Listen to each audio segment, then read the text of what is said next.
वो अपराधी आज भी खुलेआम घूम रहा है, कोई लगाम नहीं है उसके ऊपर। मैम वो घटना मैं चाहूँगा कि आप ज़रूर बताएं ताकि लोग जानें कि वो क्या थी घटना, वो जो एक रेप केस हुआ।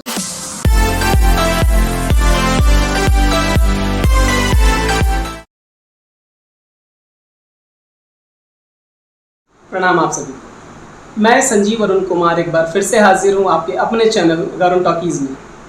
आमतौर पर हमारे चैनल पर आप फिल्मी हस्तियों से मिलते होंगे, लेकिन आज आप मिलेंगे गाज़ीपुर की एक ऐसी हस्ती से जिन्होंने दिव्यांगजनों के लिए अभूतपूर्व काम किए, काम नहीं कारनामे किए हैं। और ऐसे कारनामे किए हैं कि पूरे भारत भर से इन्हें ढेर सारे अवार्ड मिले दिव्यांगजनों के पुनर्वास के क्षेत्र में, निर्वासित महिलाओं के लिए, और भी ऐसे ढेर सारे सामाजिक कार्य किए जिन्होंने। आज हमारे साथ है मैम सविता सिंह जी। मैं आपका हार्दिक स्वागत करता हूँ गरुण टॉकीज़ चैनल में। और अब हम जानेंगे आप ही की ज़बानी कि आप खुद भी, जैसा मुझे पता चला कि एक पैर में बचपन में आपको पोलियो हो गया था जन्म के कुछ ही महीनों बाद, नकली पैर भी संभवतः लगा आपको। उसके बाद आपने इतनी हिम्मत दिखाई, इतनी दृढ़ता के साथ, हालांकि आप राजकीय सेवा में हैं, प्रशासनिक अधिकारी हैं आरएडी डिपार्टमेंट विकास भवन में, उसके बावजूद भी आप ये सामाजिक कार्य कैसे कर लेती हैं? ये प्रेरणा कहाँ से मिली आपको मदद करने की लोगों की?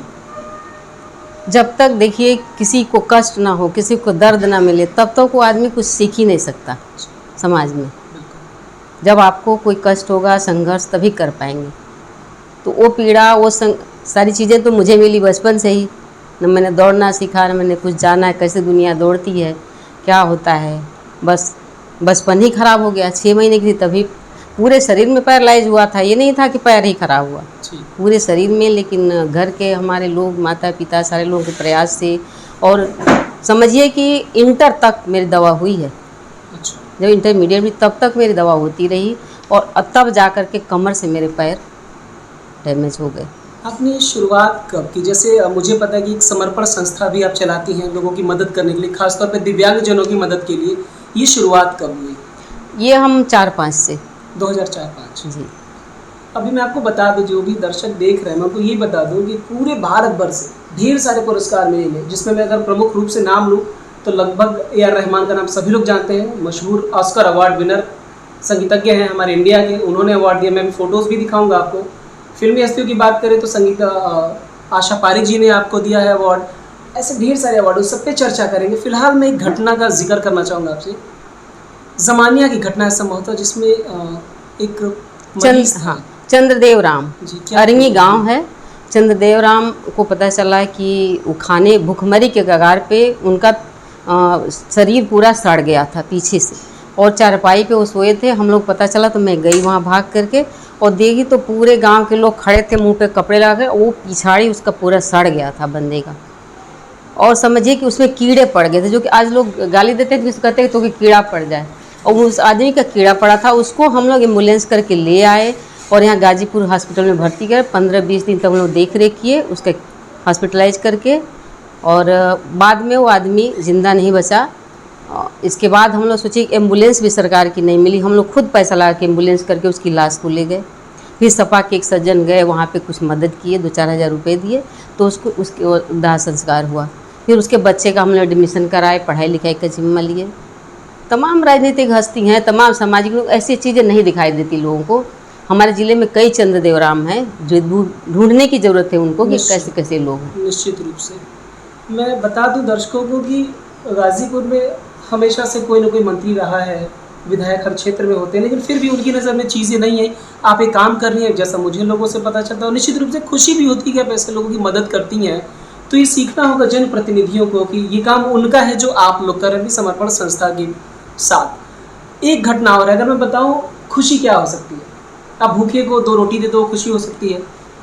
किसी के पास अगर पैर नहीं है, उसे आप थोड़ा टहला दो गाड़ी में, वो खुश हो सकता है। आंखें नहीं है, अगर आप उसे ऐसी कोई रचना सुना दो जिसे वो लगे कि देख रहा है, वो खुशी है। रेवतीपुर के आसपास की एक घटना है, जो एक बच्चा सूरज भी नहीं देखा था, मुझे वो घटना याद है। मैम वो आप बताएंगे तो ज़्यादा बेहतर होगा। हम लोग गए रेवतीपुर गाँव में, करीब 1 दिव्यांग के लिए हम लोग गए। 35 दिव्यांग वहाँ आ गए थे, और एक समस्या लेकर के। हमको ट्राईसाइकिल नहीं मिले, हमको व्हील चेयर नहीं मिला, हमको तमाम चीज़ें नहीं मिली।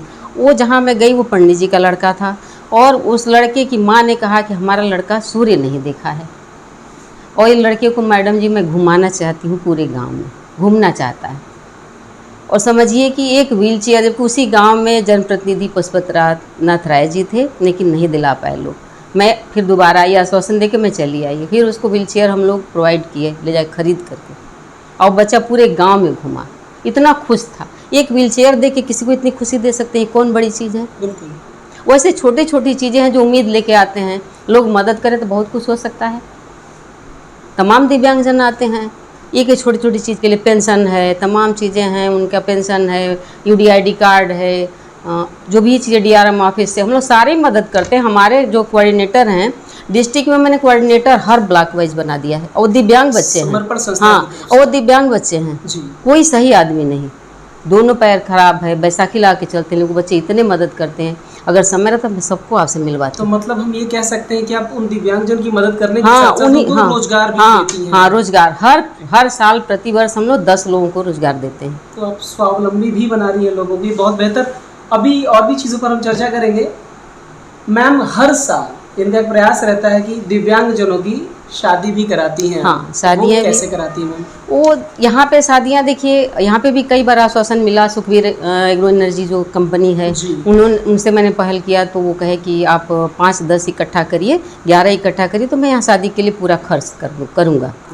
लेकिन यहाँ पे चूँकि उतने लोग अभी उस तरीके के नहीं जुड़े हैं हमारे साथ, पेयर नहीं बन पाता है। यही यहाँ से मैं बायोडाटा कलेक्ट करके इलाहाबाद भेजती हूँ, वहाँ के लोग पूरे जुड़े हैं, तो हम लोग उत्तर प्रदेश से शादी, ऑल इंडिया तक शादी हम लोग कराते हैं। निःशुल्क होता है? हाँ, निःशुल्क, कोई 1 रुपया नहीं, चंदे से होता है। तो ये भी एक समाज सेवा का बहुत बेहतर काम है कि जो जिनकी शादियाँ नहीं हो पाती हैं, आप उनकी जोड़ियाँ बनाती हैं, तो निश्चित रूप से भी बहुत बेहतर काम है। अब हम चर्चा करेंगे उस घटना के ऊपर जिसने पूरे गाजीपुर को झकझोर रख दिया था। पिछले कुछ वर्ष पहले की बात है ये, वो घटना, और ये खास तौर पर मैं कहूँगा प्रशासन को इस पर संज्ञान लेना चाहिए। आज भी वो अपराधी जो है, मैम बताएंगी कौन है वो अपराधी, आज भी खुलेआम घूम रहा है, कोई लगाम नहीं है उसके ऊपर। मैम, वो घटना मैं चाहूँगा कि आप ज़रूर बताएं ताकि लोग जानें कि वो क्या थी घटना, वो जो एक रेप केस हुआ था। हमारी गाजीपुर शहर की है वो, 16 साल की लड़की मेंटल थी, और उसकी माँ बर्तन धुल के काम चलाती है, और लड़का भी, दोनों भाई बहन दोनों मेंटल हैं।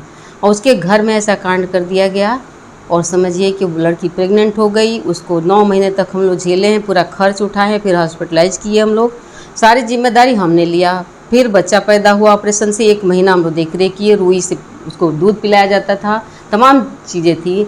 और उस समय हम लोग बदहवास दौड़ते थे, उसके लिए क्या क्या नहीं किया वो हम क्या बयान कर सकते हैं। आप हॉस्पिटल में विनीता सिंह थी, बिंदा जायसवाल थी, उनसे पूछ सकते हैं। एक एक चीज़ घटनाएं वहाँ हुई, और मीडिया वाले बाजा वाजा लेके सब पहुँच गए। लड़का हुआ तो बाद में लोगों को पता चला कि हमको दे दीजिए, हमको दे दीजिए, हम कहे यहाँ पे किसी को बच्चा नहीं देंगे। फिर वो बच्चा हमारे पास एडॉप्ट नहीं किया, वो परिवार लिया नहीं उस बच्चे को, कहे कि हम ले रखेंगे ही नहीं। फिर हम लोग लेके चले, वो अपने घर चली गई। फिर ऐसे करते करते 6-7 महीने, 1 साल बीत गया, तो एक पंजाब का परिवार है, वो हस्बैंड वाइफ दोनों डॉक्टर हैं, उनको यूट्रस नहीं था, बच्चे नहीं थे हस्बैंड वाइफ को। फिर उन्होंने हम लोग से संपर्क किया। गुरमोहन सिंह डॉक्टर हैं, बनारस में सुने होंगे, वो स्किन के बहुत बड़े डॉक्टर, उन्हीं के भांजे हैं वो लोग संपर्क किए। यहाँ पे डीएमएसपी के सामने है, अडॉप्ट करवाया हमने बच्चे को, और बच्चा वहाँ गया फ्लाइट से। समझिए कि वो उसका डेकोरेशन हुआ था उस समय 1.5-2 लाख में उसका कमरा डेकोरेशन हुआ था, मिक्की माउस फलाना बेड सेड सब लगा कर। अब फ्लाइट से वो बच्चा गया। ये तो डेस्टिनी कह सकते हैं उस बच्चे की। लेकिन मैं ये जानना चाहूँगा कि उस दोषी का क्या हुआ? वो दोषी गिरफ्तार हुआ, इधर बच्चा हुआ, उधर उसको गिरफ्तार करवाए हम लोग। वो केस भी कैसे हुआ, उसकी माँ यहाँ आई, हमने कहा कि तुम यहाँ क्या करने आई हो, तुम्हारे घर में कोई घुस जाएगा। तो वो कह रही है कि अब क्या मैडम साहब, अब तो जो बिगड़ना था बिगड़ा, अब क्या कोई घुसेगा। और सोचिए 9वें स्टेज पे वो चिन्हित होना था, तो शख्स उसके कमरे में घुसा था और पकड़ में आ गया, भागा पैजामा जामा छोड़ करके। वो गिरफ्तार हुआ। डीएम उस समय हृदय कुमार जी थे, एल रवि कुमार एसपी थे, और गिरफ्तार हुआ। 3 महीने जेल में रहा। इसके बाद कोई राजनीतिक व्यक्ति ही उसकी मदद करके जमानत दिलवा दी। अभी केस चल रहा है, जमानत हो गई लेकिन केस चल रहा है जी। लेकिन हम सब ये उम्मीद करते हैं और अपील भी करते हैं कि उस ऐसे दरिंदों को तो जेल के अंदर ही होना बेहतर होगा समाज के लिए, जो कि होना चाहिए। ऐसे बहुत केसेज हैं। एक सुहौल में आपका एक लड़की को ट्रक से उठाए सब और ले आकर के हल्ला, यहाँ फ़ोन आया समर्पण वाले का, जरा देखिए बचाइए बचाइए। हम लोग पीछा के आके रोजा पे उस लड़की को पटक के चले गए सब। ऐसे बहुत केसेस हैं, बहुत देखते हैं हम लोग, तमाम तरीके की घटनाएं हो रही हैं। जड़गांव में देखिए मेंटल महिला थी, घूम रही थी, बसवार में बच्ची पैदा हुई। भोर में 3 दिसंबर था, उसी दिन हम लोग को वो एम्बुलेंस भेज करके भोर में हम लोग ले, इधर 3 दिसंबर के हमारे कार्यक्रम की तैयारी थी, उधर उसको ले हम हॉस्पिटलाइज किए हम लोग। बच्ची उसकी पैदा हुई थी बसवार में 3 बजे करीब, 3 बजे के करीब बसवार में। सोचिए जानवर भी नहीं पूछा, और 7 महीने की बच्ची पर कमज़ोर पैदा हुई थी। उसको हम ले आए, हमारी माँ कहती थी ये किसका किसका बच्चा ले आती है, इसको घिना भी नहीं लगता है। अपने बेड पर मैं उसको सुलाती थी। और मेंटल महिला को यहाँ रखने का भी जगह नहीं था कहीं, प्रशासन का। हमें चिट्ठी लिखी, पत्री लिखी, दुनिया भर का तमाशा, तो उसको जाके लखनऊ हम लोग भिजवाए। प्रशासन भी हम ही लोगों पे लगा देता है कि आप जिम्मेदारी लीजिए। फिर उसको हम लोग वहाँ भिजवाए। ये लड़की को जार और में रखवाए हम लोग 45 दिन, लेकिन बची नहीं। हॉस्पिटल में देखिए मेरा फ़ोटो है, पेपर कटिंग है। उस समय मैं अपने उसमें ली थी गोद में, तो मीडिया वाले कहे आप नाम रखिए। अमिताभ बच्चन की नातिन उस समय थी आराध्या, मैंने उसका नाम भी आराध्या रख दिया। वो पूरा फोटो कवरेज था, सब पेपर में निकला। वैसे आमतौर पर मैम इंटरव्यू नहीं देती है, बहुत इंसिस्ट किया हमने मिलने के लिए, तो आज आपने समय बहुत सी कहानियां हैं, बहुत से दर्द हैं जो बयान नहीं कर सकते। समाज में बहुत चीज़ें हैं, लेकिन लोगों को आना चाहिए आगे। एक स्कूल भी है दिव्यांगजनों का, वो भी अगर आप एड्रेस बताएं ताकि लोग मिल सके वहाँ जो बच्चे हैं। स्कूल हमारा महाराजगंज से आगे तलवल फतेहुल्लापुर में है जी, और वहाँ पे मेंटल एंड मुखबधिर बच्चों का चलता है। बाकी ये अस्थि वाले भी जाते हैं तो हम लोग पढ़ा देते हैं, लेकिन फोकस हमारा मेंटल और मुखबधिर के लिए। तो अब मैम ने ढेर सारी जानकारी दी, बहुत सारी कहानियाँ जैसा आप बता रही हैं, और हम सब कुछ कवर नहीं कर पाएंगे, लेकिन मैं प्रयास करूंगा कि कुछ फ़ोटोज़ और सर्टिफिकेट्स के माध्यम से मैं अवगत कराऊँ कि कहाँ कहाँ से अवार्ड आपको मिले हैं। लगभग वो सारी चीज़ें हम आपको दिखाएंगे इस वीडियो के तो अगली क्लिप में, वो आप देखिएगा। और मैम हम उम्मीद करते हैं गाज़ीपुर में आप जैसे लोग और आगे आए, समाज की मदद करें, दिव्यांगजनों की मदद करें, और ये गाज़ीपुर ऐसे ही फलता फूलता है आप जैसे लोगों की वजह से। Thank you.